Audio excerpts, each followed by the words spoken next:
The topic of today's video is the Kawasaki Ninja ZX-6R 636. But you might not hit the ground.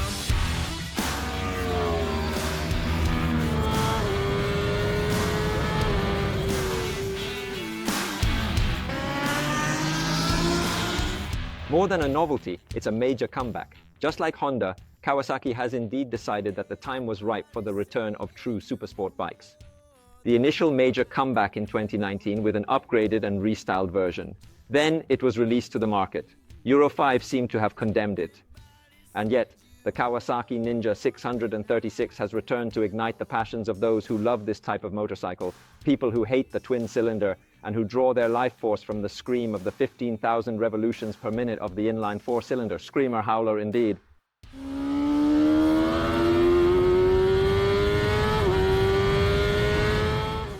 The fact that Kawasaki has a real obsession with inline four-cylinder supersport bikes is certified not only by the return of the 636 to the market, but also by the launch of the small ZX-4RR. A real madness. 4 inline cylinders, 400cc, a motorcycle that I have already tested and that I'll put the link to above in case you missed the video, and that even races in a dedicated trophy with a historical name that gives me goosebumps, Ninja Trophy. But let's talk about the main focus of this video. The technical foundation remains unchanged compared to the bike that made a comeback in 2019, starting from the 636cc four-cylinder engine, a special displacement that Kawasaki introduced in 2002, which is 24 years ago. And of course, I have tested that bike. Originally designed to provide additional torque for road use, but this prevented the Ninja from competing in the supersport category. What modifications have been made compared to the bike it is derived from? Basically, only the internal components of the 636 cubic centimeters four-cylinder engine have been altered, particularly the revised camshafts, the modified intake ducts, and the new type manifolds. To comply with Euro 5+ regulations, it lost some horsepower compared to the 2019 Ninja 636, now at 124 GP and 69 nanometers torque. 124 GP now, and 69 nanometers of torque. The good thing is that the peak of max power arrives 500 revolutions per minute earlier, at 13,000 revolutions per minute instead of 13,000 GP. The chassis remains unchanged with aluminum frame and swing arm, fully adjustable Showa fork, monoshock with adjustable progressive linkage only in preload and hydraulic rebound, and Nissan brakes with radial caliper and pump at the front with new 310mm front discs. In short, beneath the fairings taken from the Ninja 1000, there is a lot of quality.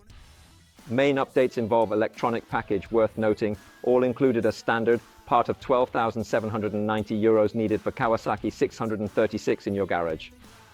Good electronic suite, lacks multi-map ride-by-wire because it still has a cable throttle, but it has engine mappings, adjustable KTRC traction control on different levels or can be disengaged, and a quick shifter that, however, only works uphill. And now let's go try it out.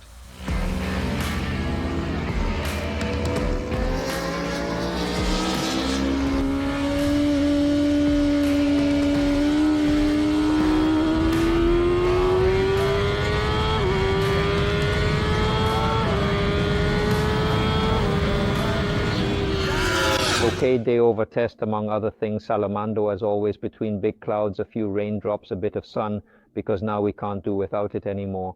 And meanwhile, well, I thank Fabrizio Perotti who made the 636 available for a test here in Misano. As you can see behind me are all the Kawasaki's from his Kawasaki experience. So if you want to try out some Kawasaki's or take a driving course, Fabrizio is at your disposal. Let's discuss the 636, a pleasant comeback. I am extremely pleased to have experienced it. I must mention that the 600 had somewhat been neglected, but they are making a comeback, and probably rightfully so, because they fulfill the desire to ride on the racetrack with advanced motorcycles in terms of chassis, yet still easy to handle and affordable in terms of costs and maintenance, including tires, brakes, pads, and everything else. This is because superbikes, as we all know, are all extremely fast. You feel satisfaction, but at the end of the day, it's like you've been beaten up, you end up destroyed. Here, though, you do many laps. I begin with the ergonomics, which is the thing I enjoy the most about this Kawasaki. I have always appreciated it. It's a bike with generous dimensions. It doesn't seem like a 600, it looks like a 750 in terms of size, especially when compared to competitors.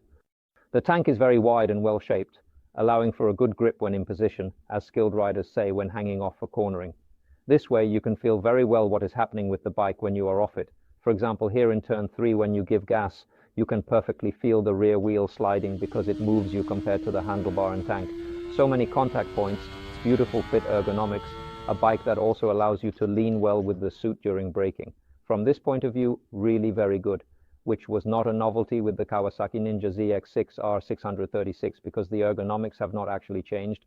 Nice wide handlebars, the right leg angle, plenty of ground clearance, no contact with the boots. So from this perspective on the track, everything is great and provides a fantastic riding experience. The overall design and functionality of the bike make it a top choice for riders seeking performance and comfort. Moving on to the engine, it's obviously a small displacement inline four-cylinder of 636 cc, which needs to be revved hard, but I have to say that compared to, for example, Honda or Yamaha, this Kawasaki manages to give you more satisfaction at medium revs. Here in Misano, we are obviously talking about production bikes. I could even take some corners in third gear, maybe pushing the bike a bit more because from 8,000 onwards it gets good, from 10,000 onwards it gets really good. The engine revs up to 14,000, even 14,500. Ideal gear change between 13,500 and 14,000 because then it loses a bit of power anyway. It pushes up high, and when you go back to throttle control, the push is greater than with a 604 cylinder.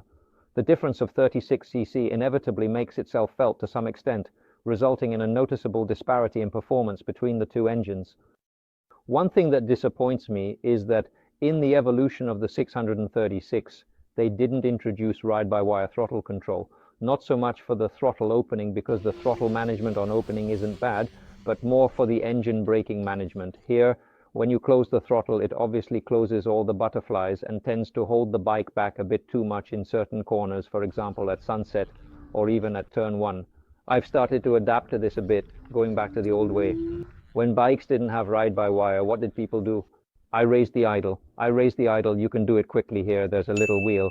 And obviously by simply raising the idle to 2,000 revolutions per minute from 1,500, the bike tends to flow a bit more and therefore better, because you can still make it travel more. So the engine, I have to say, is not very different from what one would expect from a four-cylinder of this displacement, but I have to mention that at medium revolutions it performs better than I remembered it performing initially. In terms of the chassis, the fork is excellent, particularly when it comes to braking. It provides very precise control and remains stable on descents. I only needed to make minimal adjustments to the compression and rebound settings. Initially, I may have gone slightly too far, indicating that there is room for further fine-tuning. However, I dialed it back slightly because the fork has a tendency to stay a bit high, although it is primarily the rear shock that causes the bike to squat slightly during hard accelerations. I especially appreciated the fork's performance during braking, as it offers exceptional control and never reaches its maximum travel, allowing for consistent and effective use of the powerful brakes. The stock setup is highly satisfactory, and I keep the lever on the closest setting due to my small hands without ever needing to extend it. The fork stabilizes quickly and provides a significant amount of power. It is capable of handling strong braking forces with a high threshold, particularly when considering the presence of the standard ABS. I have only experienced a few instances of ABS intervention, and that was when I was pushing the bike beyond legal limits for street riding. Even then, there was only a slight pulsing sensation which did not disrupt the braking performance. Let me explain. You arrive, start adjusting, but never extend the line, always manage to keep the bike inside. So from this point of view here, I feel like promoting the braking system and also the ABS, which of course, if you want to push further, disconnect the fuse if you need to go on the track and remove it completely. I also had a positive experience with the traction control on level 1. From this particular standpoint, it is undeniably a bike that I thoroughly enjoyed and appreciated for its performance and handling capabilities. In my opinion, there seems to be a slight lack of balance in terms of suspension because while the front fork works very well, the rear shock could use a bit more tweaking as it only has rebound adjustment. To avoid excessive shock movement, I closed the rebound adjustment almost all the way. I believe that a more balanced suspension setup would greatly enhance the overall performance and ride quality of the vehicle. That being said, perhaps there was a need to work a bit more on the preload to prevent the bike from squatting too much on certain corners, like turn 3, exit of turn 1, and having some difficulty in closing the line, causing me to go a bit wide. However, we are talking about a stock single cylinder. In this bike, I notice a huge potential that with just 2 really minimal modifications, especially the shock absorber, manages to be definitely more effective. Today, I was only able to work on plumbing, not a substantial amount, So from this particular point of view, there is definitely room for improvement and the potential for further development and progress in the future. The final aspect to mention is the exquisite gearbox equipped with an upshift quickshifter that truly lives up to the Kawasaki name. Kawasaki is renowned for producing exceptional quickshifters, and this one is no exception. However, it is worth noting that there is no downshift or blipper, which means you have to manually blip the throttle and use the clutch when downshifting. While this may be acceptable for a Supersport, in my opinion it could have been improved. That summarizes all the observations I made about the 636. Lastly, the gearbox is undeniably fast and reliable. Occasionally I would unintentionally trigger the ignition cut by lightly touching the lever, but this can be easily rectified by adjusting the lever position. Things that I liked: definitely the brakes that never fade, definitely the fork, especially during braking, not so much during cornering because there it tends to stay a bit high. Things that, in my opinion, this bike would deserve to have to be at the top of the top is a shock absorber maybe equal to the one on the ZX-4R, because the one on the ZX-4R is even more adjustable than the one on the ZX-6R, which we know from Kawasaki has been positioned as a road-going supersport that can obviously go on the track, but they have focused it a bit on the road. Ride-by-wire with the bleeper, because that would complete a bike that still today has a package that I think is truly complete, with an ergonomics that I believe is one of the best among the supersports currently on the market.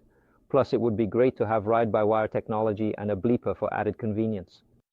In the comments, talk about Supersport 600, Supersport 636, or whatever you want, or about Kawasaki. Feel free to ask me anything. I'm here. I always reply to everyone, and we'll see you in the next video.